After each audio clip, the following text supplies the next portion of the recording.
нови животни, голям брой посетители посреща новия сезон Ловешкият зоопарк, който е втори по големина в страната.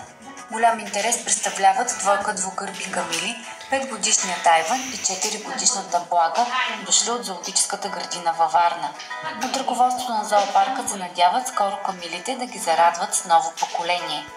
Компания на новодошлите прави едногърбата камила Либия, която обаче вече е на преклонна възраст. Сред новите обитатели на зоопарка са голямо разнообразие от птици, неми гъски, лебедоподобни гъски, токачки, новородени муфони и елени лопатари. Още на влизане в зоопарка гостите се посрещат от свободно движещите се виетнамски прасенца, които са безобидни и радват децата. Традиционно най-интересни за децата са също маймуните и хищниците.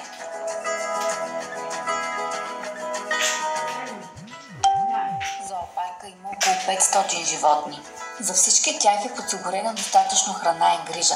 Дори земеделски производители от Ловеч са изявили желание да дарят храна, а осигурените средства от общината за нея да отидат за изграждане на нови заграждения за животните, които да отговарят на европейските изисквания. Във връзка с намерението на няколко ръководства на общината и желанието на ловчели за цялостен ремонт на зоологическата градина, кметът на Ловеч Сърцемир Петков е подписал административен договор за предоставяне на безвъзмездна финансова помощ по проект Техническа помощ за инвестиции в зоопарк Ловеч, финансиран по програма Околна среда. Проектът предвижда изготвяне на стратегически документи за функционирането и развитието на зоопарка. Целта е да се осигури подготовка на община Ловеч за последващо финансиране за ремонт и реконструкция.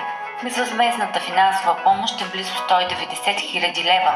От общината не се ангажират с срокове кога реално зоопаркът ще придобие европейски вид, но и сега той се радва на голям посетителски интерес.